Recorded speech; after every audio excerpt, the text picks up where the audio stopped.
y me da mucho gusto también comunicarles que vamos a iniciar una nueva serie de carácter escatológico, de carácter profético. Cuando hablamos de escatología, logos, conocimiento, escato, las cosas del más allá o las cosas del final de los tiempos. Entonces la escatología es la rama de la teología que trata con las cosas de los últimos tiempos, o sea, las profecías de los últimos tiempos. Y así vamos a titular esta serie, Conociendo el fin de los tiempos. No cabe duda, damas y caballeros y santos de Dios, que estamos rodeados hoy, más que nunca, de un sinnúmero de eventos políticos, filosóficos, climatológicos, religiosos, amenazadores. En el mundo siempre ha habido guerras, en el mundo siempre ha habido depravación sexual, degradación moral, siempre ha habido revoluciones, golpes de Estado, etcétera, etcétera, pero nunca todas estas situaciones u eventos habían convergido como en el momento en que nos encontramos actualmente. Si hiciéramos un breve panorama geopolítico alrededor del mundo, nos damos cuenta, ¿verdad?, que de México hasta abajo, hasta la Patagonia, están las naciones latinoamericanas e iberoamericanas ardiendo, por todos lados protestas, en Hong Kong protestas, en Irak protestas contra el gobierno. Es en Estados Unidos un clima que se está viviendo de demasiada tensión, donde quieren destituir un presidente, etcétera, etcétera. El Medio Oriente ni se diga, continúa con el conflicto aumentando acerca de quién controla el petróleo, quién controla el Golfo Pérsico. Estados Unidos abandona a los kurdos, que es el grupo étnico entre Siria y Turquía, que defendieron a Estados Unidos durante la guerra del Golfo Pérsico, y vemos un mare magnum en el mundo donde volteamos y estamos preguntándonos, en medio de tantas cosas, ¿quiénes son los buenos y quiénes son los malos? ¿Quién tiene la razón de todo lo que oímos en los periódicos, en la televisión? Unos dicen una cosa, golpe de Estado, no fue golpe de Estado, revolución, no fue revolución, los kurdos esto, Estados Unidos por acá, y estamos en medio de un mundo verdaderamente confundido. Sin embargo, la Biblia nos muestra que nosotros no debemos vivir en confusión. Ya cuando un cristiano dice, no sé quién tiene la razón, o creo yo porque los medios de comunicación, recuerden algo, ¿verdad? Los medios de comunicación, televisiones, radios, etcétera, etcétera, muchas veces tergiversan, las noticias de tal manera que llegan a manipularnos y hacernos creer lo que ellos creen. Entonces, dependiendo quién está detrás de los medios de comunicación, qué ideologías o qué filosofías o quiénes son los dueños de CNN o de BBC News o de Fox News, etcétera, etcétera, o en México, dependiendo quién se encuentra detrás, es la clase de mensaje que envían. Y cuando nosotros oímos en Fox News una cosa que contradice CNN otra cosa, y otros periódicos de México dicen una cosa, y otro periódico dice otra cosa, llegamos a preguntarnos, ¿quién dice la verdad? ¿No es verdad? Realmente, ¿quién dice la verdad? ¿En qué mundo nos encontramos? Realmente, ¿cómo podemos nosotros afianzarnos? Es como si estuviéramos en un barco que se está hundiendo y nos hemos echado fuera de la borda, como cuando el Titanic en 1910-12 se estaba hundiendo, nos aventamos al mar y nos agarramos de un salvavidas. Y ahorita así está el mundo, estamos tratando de buscar un salvavidas, algo que nos dé seguridad. Algo que ya no produzca tanta tensión en nuestras vidas, tanta angustia, porque el mundo vive angustiado. Hay demasiada ansiedad.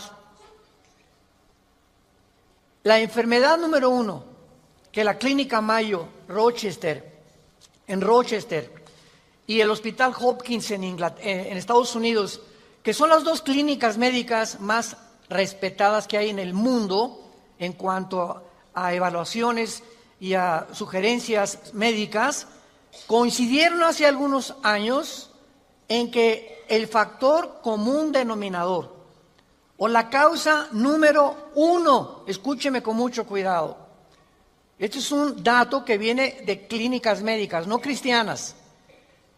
La causa número 1 de las enfermedades mentales y físicas del ser humano en el siglo XXI es el estrés. El estrés es un estado de angustia, un estado de tensión, de ansiedad interna que no te deja vivir y que te hace que estés enojado contra el gobierno, enojado con tu papá, con tus hijos, etcétera, etcétera. Ves a toda la gente con recelo, no confías de nadie, te vuelves amargado, te vuelves amargada.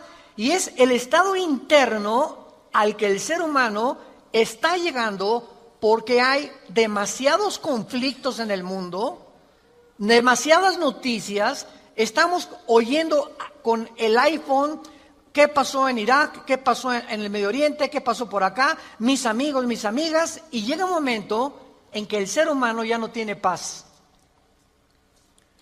Ayer en el Congreso de Pastores que tuvimos en México, llegaron una familia a consultarme. Él es pastor, su esposa lo acompaña hace mucho tiempo, y me dice: Armando, quiero decirte una cosa. Tenemos un programa de televisión en Sudamérica y un programa de radio. Y el otro día estaba radiando unas noticias, me dice la esposa, y ¿sabes una cosa? Que de repente se me olvidó todo. Entré en un estado de amnesia en el que ya no sabía ni quién era yo. Algo me pasó en las neuronas de mi cerebro que se me fueron todas las ideas. Y duré como 1 o 2 días. Mi esposo asustadísimo, ¿qué me habrá pasado? No fue un golpe, no tuve un trauma y se me fueron todas las ideas. Inmediatamente le contesté y le dije: eres una mujer demasiado estresada.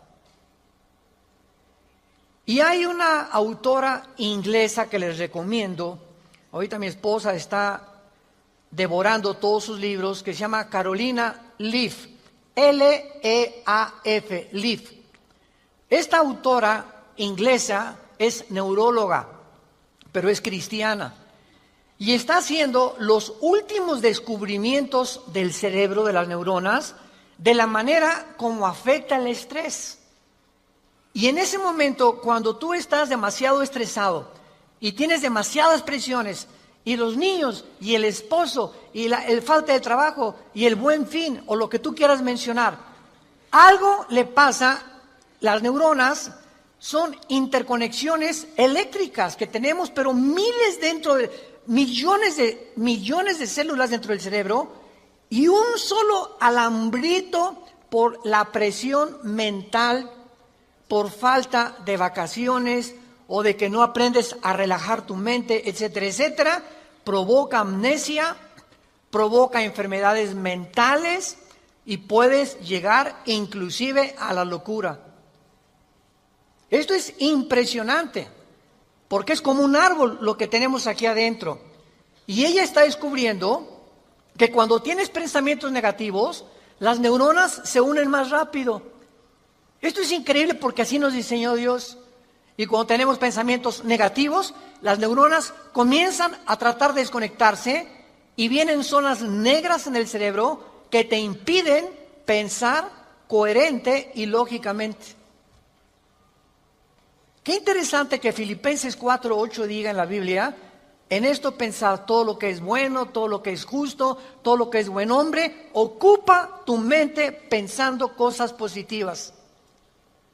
Porque la gente que está continuamente pensando el mal, o qué mal hacer, o estar negando a Dios en su mente, algo afecta las neuronas del cerebro científicamente. Y cuando venimos a la Biblia nos damos cuenta, ¿verdad?, que se están derrumbando todas las ideologías. El comunismo ya no es el comunismo, porque el comunismo que yo practiqué, por ejemplo, ustedes muchos saben que antes de que yo fuera cristiano, fui comunista, fui ateo. A los 12 años me decepcioné de la religión que nos inculcaron y llegué a negar a Dios. Las religiones son un engaño, todas quieren explotar a la gente. Esos eran mis pensamientos. Tenía el Che Guevara arriba de mi cuarto con un póster inmenso de él, y Marx y Engels y Lenin, etcétera, etcétera. Y para mí ese era mi mundo y era lo que yo creía era la respuesta, un sistema ideológico para poder cambiar la sociedad. Sin embargo, cuando descubrí, ¿verdad?, que este sistema era completamente contradictorio, como se demostró en 1990, que cayó el comunismo en Europa, cuando Mikhail Gorbachev confesó que era una ideología. Para que seas comunista, número 1, tienes que ser ateo. Escúchame con mucho cuidado. Número 2, tienes que ser darwiniano. O sea, tienes que creer que al morir no hay nada. Que vas a la tierra y que no hay Dios y ahí acabó. No hay otra vida, no hay mundo espiritual, no hay ninguna otra dimensión.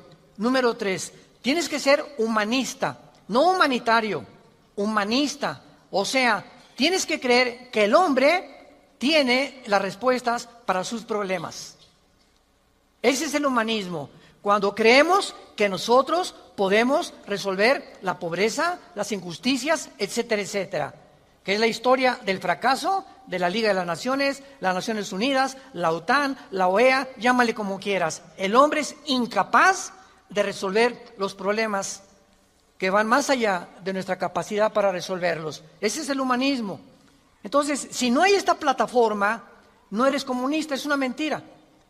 Y ahora los últimos comunistas o los últimos demócratas o los últimos que han tratado de implementar diferentes sistemas de pensamiento, se dan cuenta que están ya mezclando una ideología, comunismo con democracia, con capitalismo, porque no ha funcionado. Porque la confusión a la que hemos llegado, y como dijo don Teofilito en México, ni lo podremos alcanzar jamás. Porque no hay ningún sistema de gobierno perfecto. Decía Winston Churchill, entre los sistemas de gobierno, el mejorcito es la democracia, pero no es perfecta tampoco. ¿Por qué? Porque somos seres humanos que necesitamos a Dios. Necesitamos a Dios. Necesitamos una guía, necesitamos un manual, necesitamos una luz. Y por eso el mundo está perdido completamente. Me decía el otro día un piloto que es vecino de la casa de ustedes, donde vivimos, de American Airlines, me decía: Armando, le digo, oye, cuando tú vas en el avión allá a 10,000 metros, 10 kilómetros arriba de la superficie de la Tierra, 33,000 pies, 35,000 pies, ¿cómo le haces para saber si no vas para acá o no vas para acá? O vas subiendo o vas bajando, porque la cabina del piloto es pues muy poquita, nada más ve lo que está enfrente. Me dice: Armando, sería imposible que nosotros piloteáramos sin instrumentos. Los instrumentos nos muestran claramente la dirección que vamos a llevar, a qué altura estamos, etcétera, etcétera. Sin instrumentos, un capitán de un barco en medio del océano no sabría cuál es el norte, el sur o a dónde irse si no tuviera una brújula. Y así nosotros no sabemos a dónde ir si no tenemos instrumentos, si no tenemos un mapa que nos ha dejado Dios, que se llama las Sagradas Escrituras. Y haríamos bien en estar atentos a este libro como una antorcha que alumbra en lugar oscuro, hasta que el lucero de la mañana salga en nuestros corazones. Vamos pues a abordar este tema y esta serie, porque ante todos los eventos que está el mundo atravesando actualmente, que amenazan nuestra tranquilidad, nuestra familia, nuestro futuro, provocan ansiedad, angustia. ¿Qué pasa si pierdo el trabajo? ¿Qué pasa si el peso pierde más valor ante el dólar? Si cae el petróleo, si viene un gobierno en México, o si viene una guerra nuclear. Todas estas cosas producen ansiedad, producen incertidumbre, producen intranquilidad. Y Dios no quiere que vivamos así. Dios quiere que en medio de este mundo tengamos una esperanza, tengamos una seguridad de que las cosas van a mejorar. Que lo mejor de nosotros está por delante. Y que aunque el mundo sea cubierto de tinieblas, en nosotros debe haber luz. Porque somos la familia de Dios. Que dio a su Hijo en una cruz hace 2000 años para que pudiéramos comprender el mensaje del Evangelio, de las buenas noticias, de la gracia de Dios en su Hijo Jesucristo. Podemos saber exactamente, y este es el tema que vamos a abordar en toda esta serie, podemos en la Biblia encontrar datos, información que nos digan en qué tiempo de la historia nos encontramos. ¿Podríamos realmente decir con seguridad nos encontramos a 10 años de que Cristo venga, o a 5 años de que Cristo venga, o nos encontramos al borde de un caos nuclear, o estamos en la orillita de la autodestrucción del ser humano? Esta información se encuentra en este libro, porque cuando comienzas a escudriñar este libro y nos comenzamos a ver que Dios nos comienza a despejar incógnitas y los velos negros que nos impiden ver hacia adelante comienzan a ser quitados por la luz del Espíritu de Dios, comenzamos a caminar con confianza en la vida. Si yo estoy en una cueva oscura, yo no sé si dar un paso por acá porque no veo, está tan oscuro que a lo mejor está ahí un murciélago o una roca o algo, pero si alguien me da una lámpara, ¿qué hace la lámpara? Inmediatamente me alumbra 4, 5, 10 metros hacia adelante, y con esa lámpara puedo caminar con confianza porque voy viendo dónde voy pisando. ¿Correcto? Bueno, así es exactamente en el mundo espiritual.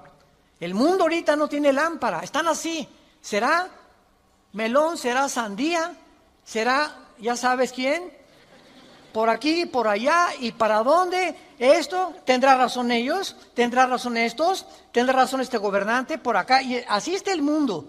Pero cuando tenemos la palabra profética más segura, vamos a comenzar a caminar con confianza y a darnos cuenta del Dios que nos dice, no temas.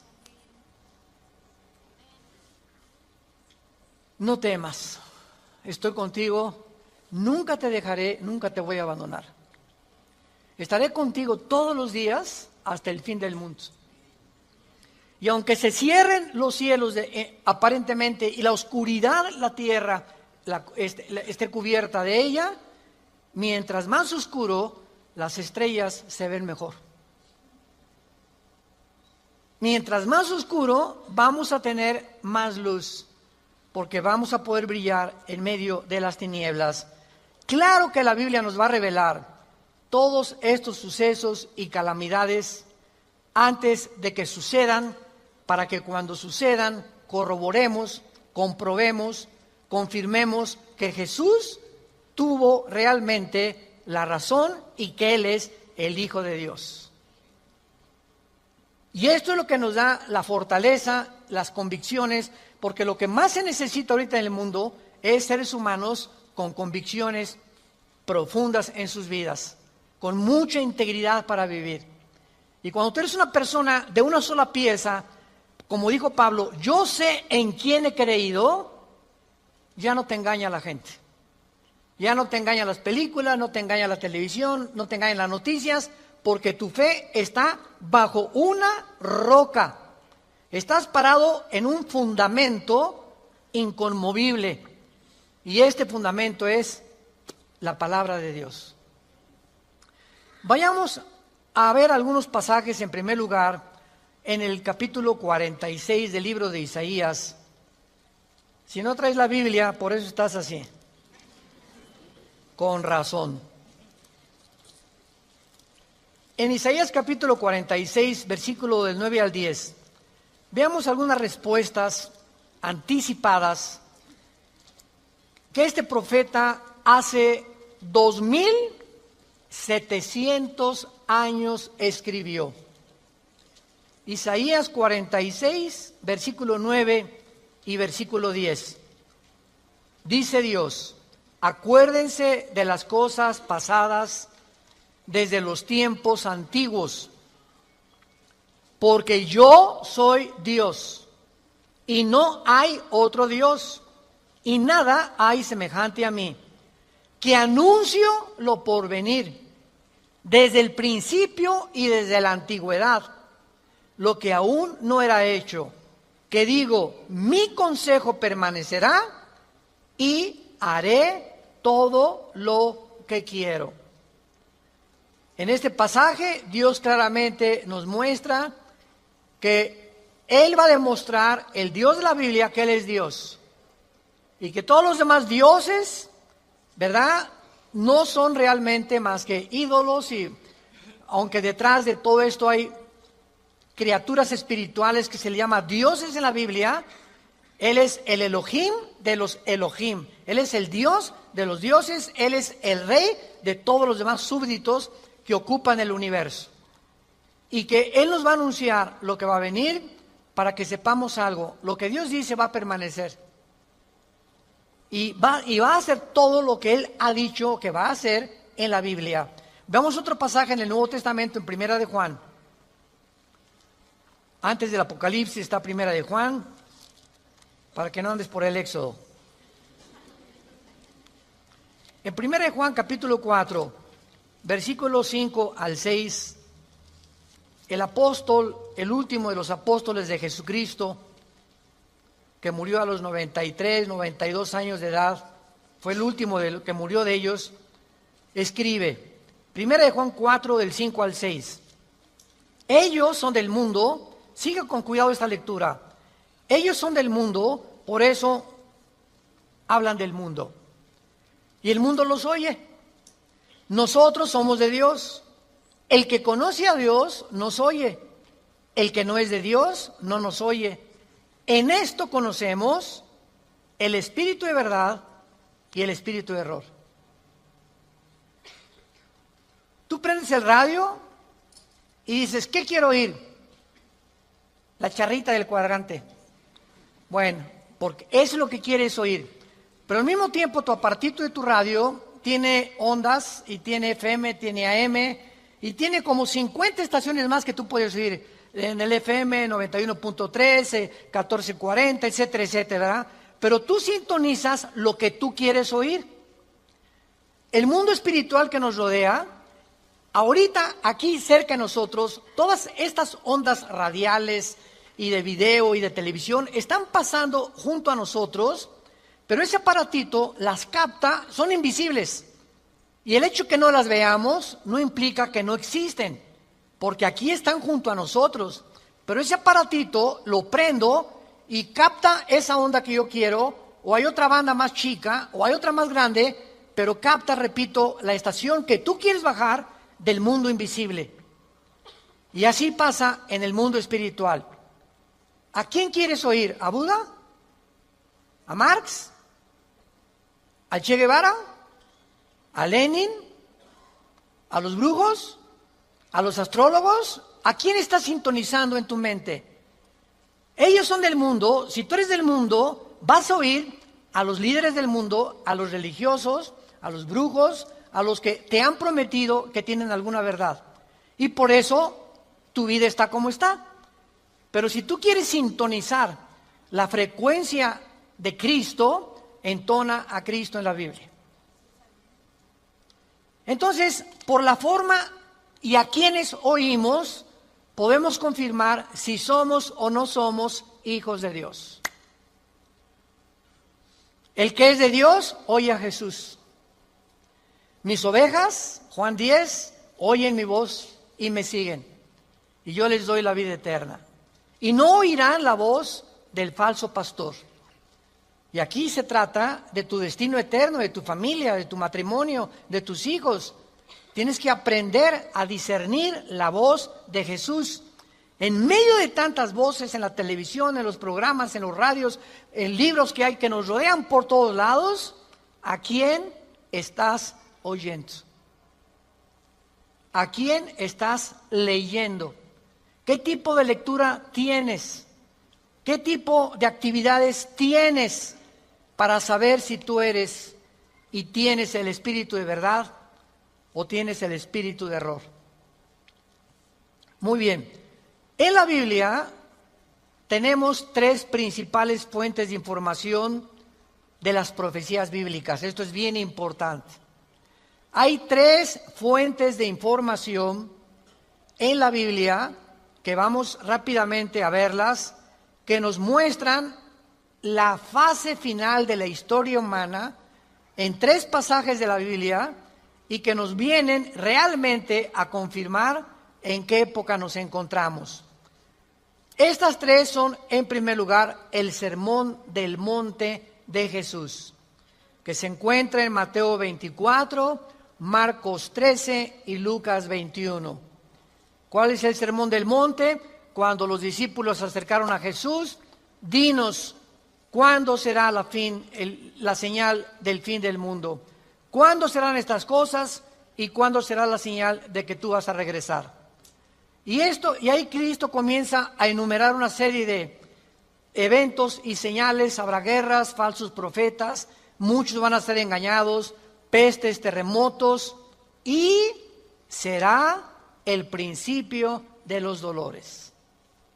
La segunda fuente de información se encuentra en Primera de Tesalonicenses, capítulo 4, del 3 al capítulo 5, versículo 4. Esta revelación la compartió el apóstol Pablo de los últimos tiempos. Y la tercera revelación acerca de los últimos tiempos la encontramos en el libro del Apocalipsis, del capítulo 5 al capítulo 19.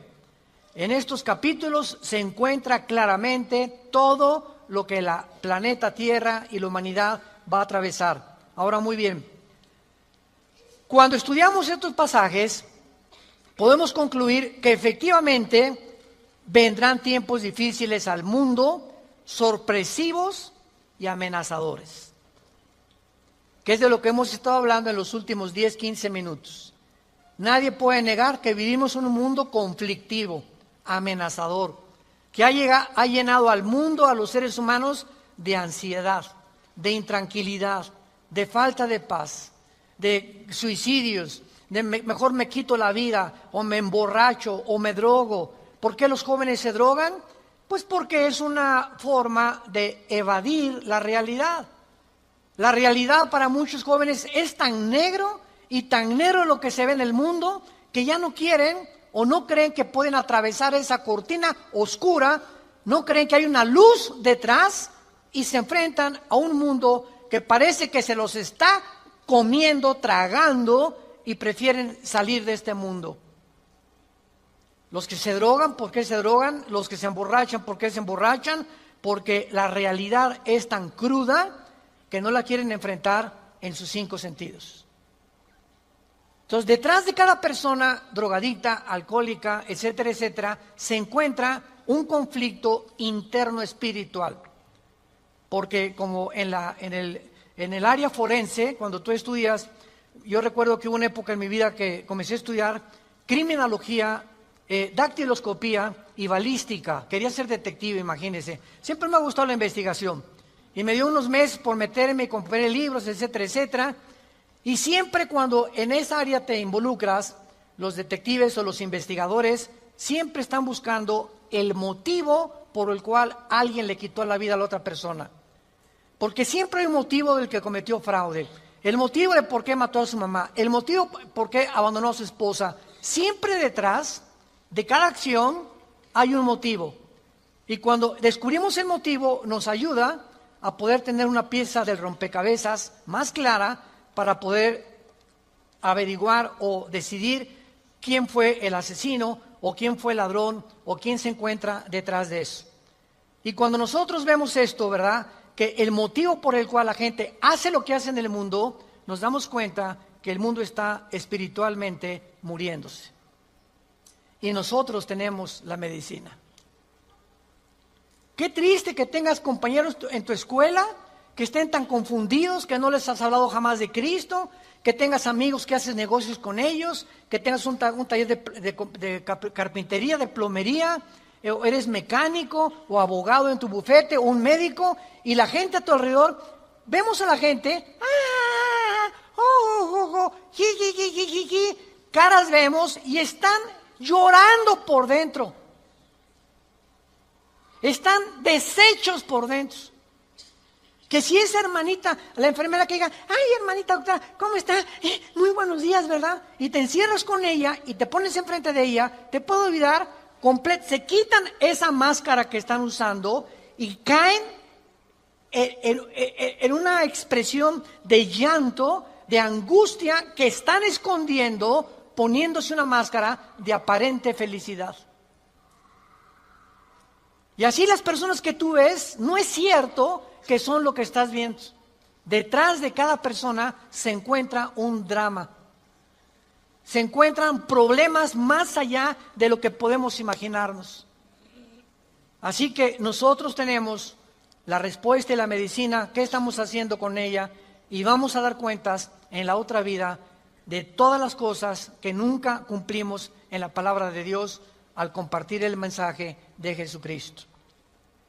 Ahora bien, vayamos a Mateo 24 y veamos rápidamente que del estudio de estos tres pasajes que acabamos de mencionar, el Sermón del Monte, Primera de Tesalonicenses 4 y el libro de Apocalipsis, podemos concluir, para poner el tapiz, el fundamento de nuestra serie que vamos a seguir desarrollando, que efectivamente estamos en el tiempo de eventos muy amenazadores, sorpresivos, y aunque nosotros los cristianos no querramos ver, ni vamos a estar, esto está garantizado, nosotros no nos vamos a encontrar en los acontecimientos del libro del Apocalipsis. La iglesia no va a encontrarse en los acontecimientos de Primera de Tesalonicenses 4, ni tampoco en el Sermón del Monte, más que en lo que les voy a mostrar ahorita. Y no vamos a ver nosotros el Armagedón. Creo que no vamos a conocer tampoco al Anticristo, pero hay algo que vamos a atravesar para que nos vayamos preparando y para que entendamos que para poder enfrentar lo que se viene, se necesita carácter.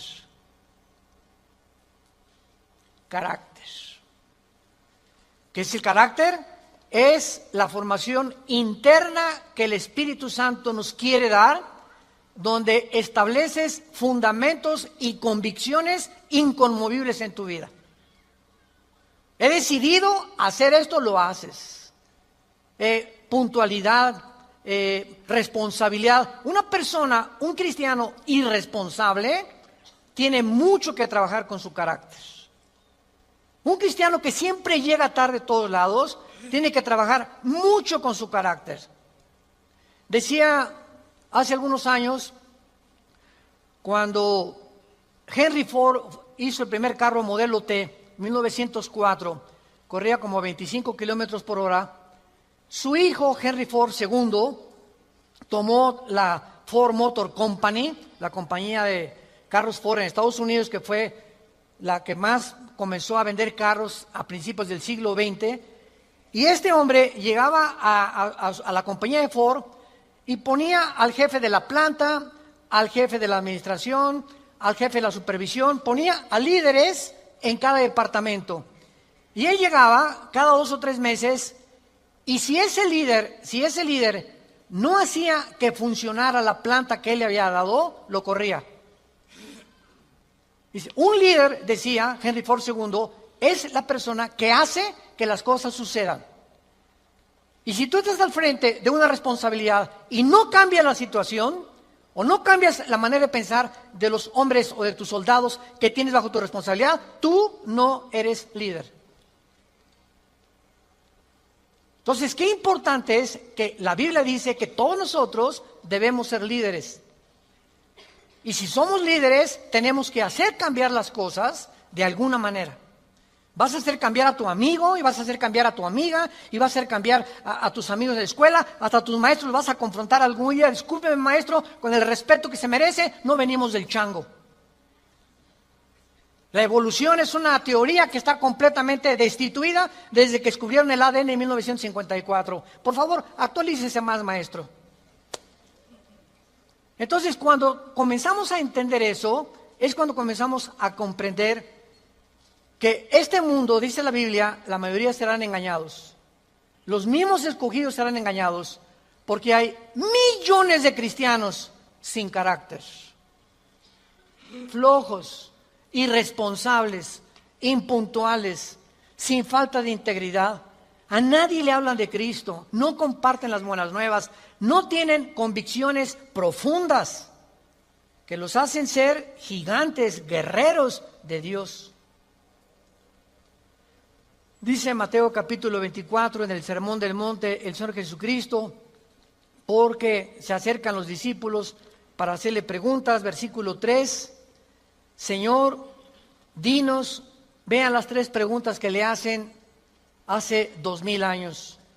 1, ¿cuándo serán estas cosas? Querían saber el tiempo los discípulos. 2, ¿qué señal habrá de tu venida? O sea, ¿habrá alguna señal que podamos percibir de que tú ya vienes al mundo? Y 3, ¿y hay alguna señal de que el mundo se va a acabar?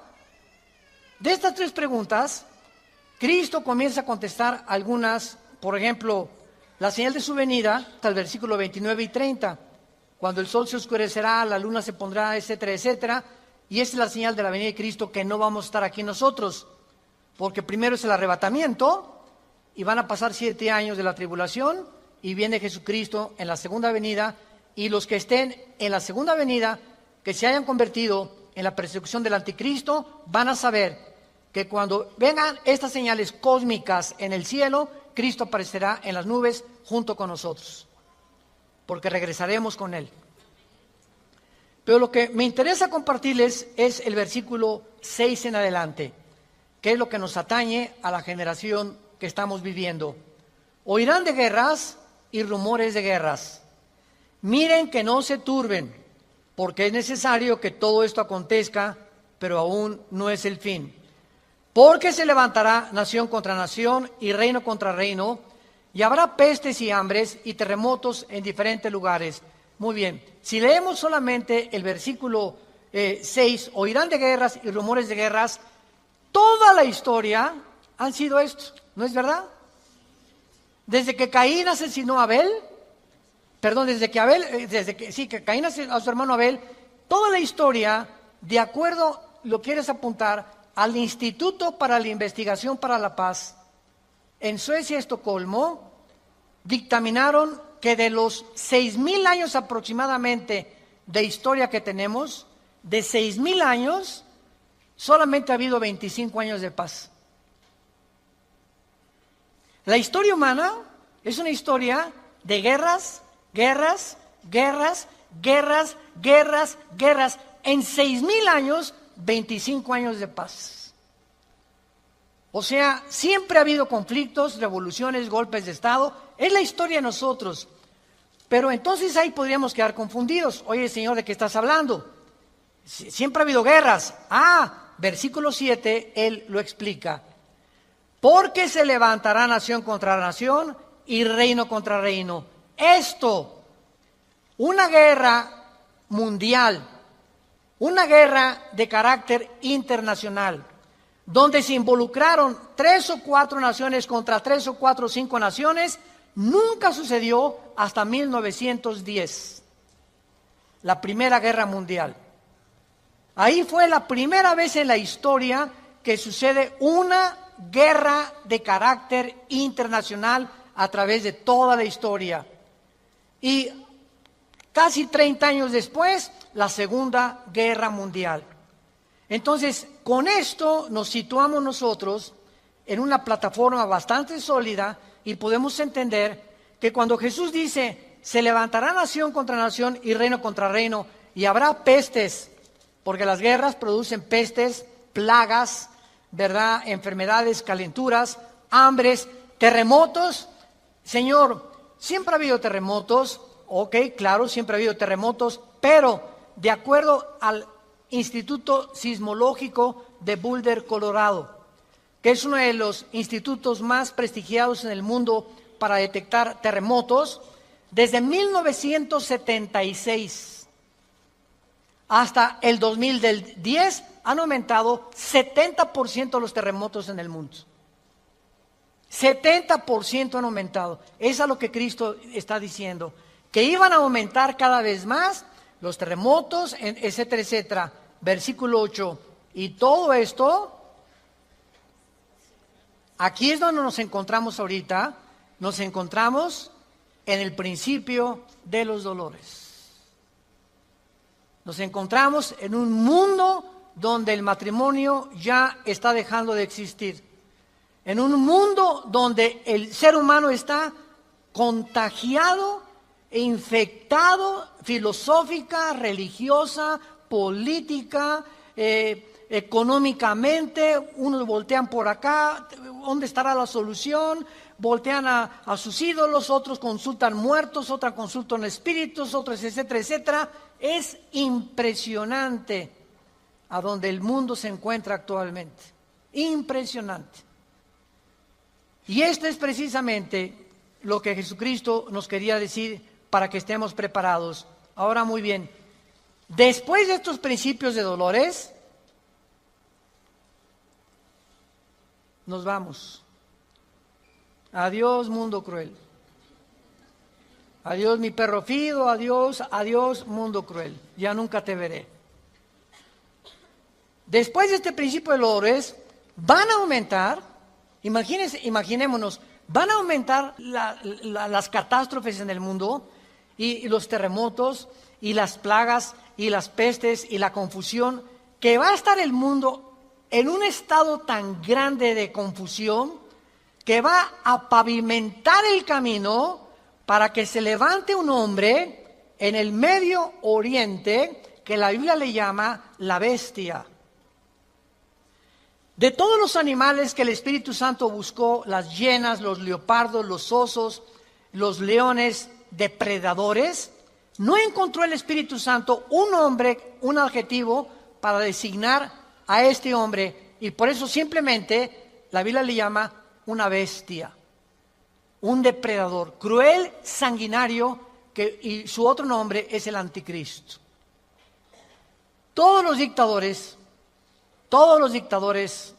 síganme con cuidado, de la historia, todos han surgido de un mundo caótico. El caldo de cultivo para producir un dictador es que la situación se encuentre aparentemente sin solución.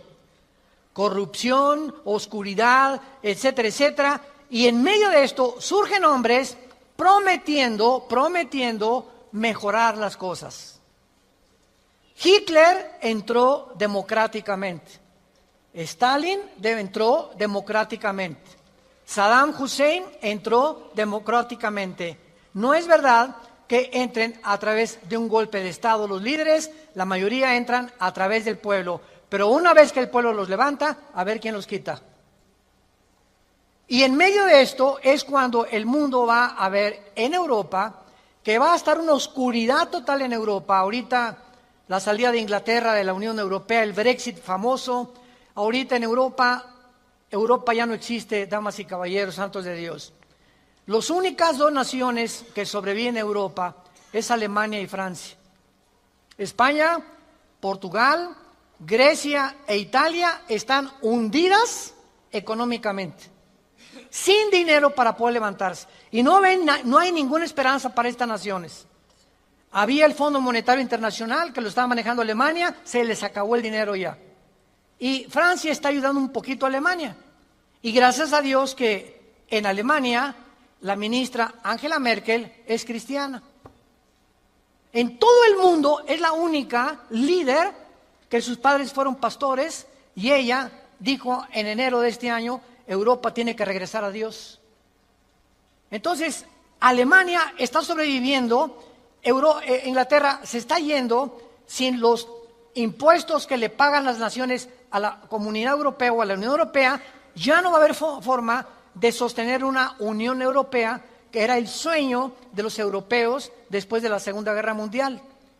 Y está el campo preparado para que surja el hombre, la bestia, el anticristo, el hijo de perdición, que la Biblia profetiza que se va a levantar y va a traer soluciones al mundo, va a resolver problemas de la pobreza, de la economía, de la política, ideologías, y el mundo se va a asombrar porque este hombre no va a ser un hombre normal. Va a ser un hombre poseído por un principado satánico. Lo hemos visto en otras conferencias en el libro del Apocalipsis. Ya no nos da tiempo para eso. Pero va a ser un hombre que va a hacer milagros sobrenaturales.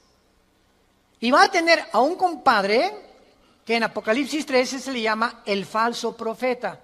Que va a ser, fíjense, un líder religioso unido a un líder político. El líder político, el anticristo, va a usar a un líder religioso para que el líder religioso convenza al mundo de ponerse la marca el 666. Y cuando el líder religioso convenza al mundo y haga milagros, este líder religioso, el anticristo lo va a matar. Y va a deshacer la ciudad de donde salga el líder religioso, y el anticristo, a la mitad de los 3 años y medio, va a proclamarse. Según Tesalonicenses capítulo 2, del 3 al 4, se va a proclamar que Él es Dios. Va a entrar al templo judío, va a violar el templo judío y va a hacer que el mundo lo adore como Dios. Pero, ¿será eso posible? ¿Que pueda llegar la humanidad a tal grado de adorar a un hombre como Dios? La historia nos enseña que el hombre no aprende de la historia. ¿Se acuerdan de esa frase? Y el que no conoce la historia está condenado a repetirla. ¿Qué pasó con los césares romanos? Los césares romanos mandaron a la gente que los adoraran como dioses. Y los césares romanos se erigieron como dioses. Calígula mata a su familia. Nerón tenía de amante a un niño de 10 años. Era una depravación impresionante. Cuenta la historia que cuando un emperador romano estaba en el Coliseo, cuando vayan a Roma, vayan al Coliseo, es impresionante ver el Coliseo romano. Todavía en el Coliseo romano, cuando vayan a Roma, las manchas de la sangre de hace 2000 años, de los mártires que mataron los leones y quemaron vivos y que arrastraron, ahí están todavía las manchas de la sangre, que las han mantenido. Bueno, pues cuenta la historia, ¿verdad?, que estaba el César en un coliseo, en el Coliseo romano, y entonces todo el mundo se tenía que hincar y decirle, salve César. Y un hombre se quedó parado, que aparece en Apocalipsis con el nombre de Antipas. Y entonces se quedó parado y el César le dijo a un centurión, ve por favor y ve que es esclavo, ¿por qué no se hinca? Y el centurión romano fue con Antipas. Le dijo, Antipas, tienes que hincarte porque si no te van a matar. Y entonces, y además le dijo el centurión, te van a matar y ¿no ves que todo el mundo está contra ti? ¿No ves que tú eres el único? Y Antipas contestó, dile al César que si todo el mundo está contra mí, yo estoy contra todo el mundo, porque así murió mi Señor. Lo quemaron vivo en un balde grandísimo de aceite hirviendo. Y por eso Cristo le llama en Apocalipsis mi testigo fiel. Va a llegar un momento, santos de Dios, en que el mundo va a estar contra nosotros y ahí se van a denotar tus convicciones. Y si tus amigos están contra ti y tu familia está contra ti y el mundo está contra ti, nosotros estamos en contra de ellos. Porque nuestra fidelidad es al Hijo de Dios por los siglos de los siglos. Te damos gracias, Señor, por tu palabra.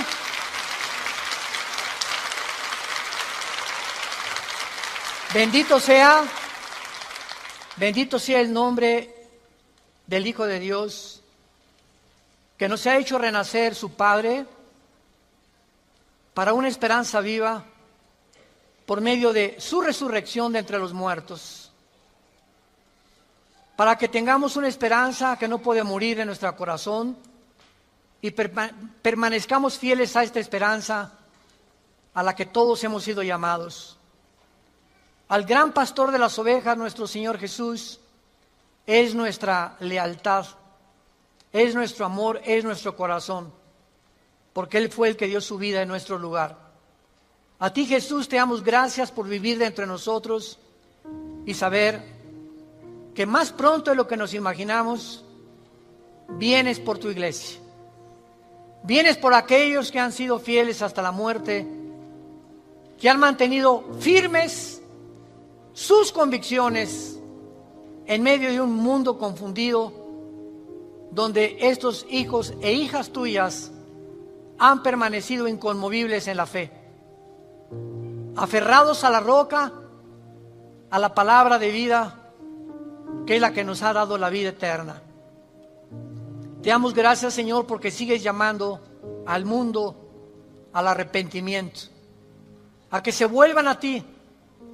No somos dioses, somos seres humanos, agentes morales, débiles, vulnerables, irresponsables de todas nuestras acciones, pensamientos y palabras. Y daremos cuenta algún día, después de nuestra muerte, de todo lo que hicimos mientras estábamos en este cuerpo que es temporal. Un cuerpo sujeto a la corrupción, pero dentro de nosotros el alma y el espíritu vivirá eternamente.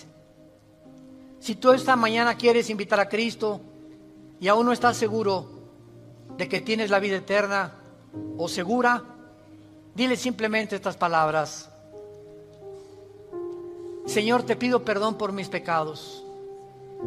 Creo que en esa cruz pagaste por ellos con tu sangre y que a los 3 días resucitaste de los muertos. Y porque creo que vivo, te pido en este instante, Señor Jesús, que entres a mi vida como mi Señor y mi Salvador. Tendré el poder ahora, de la corta vida que me queda, vivirla para ti, conocerte, adorarte y morir en paz, al saber que mis pecados han sido perdonados y que me has amado hasta la muerte. Oramos en tu nombre, bendito Jesús. Amén.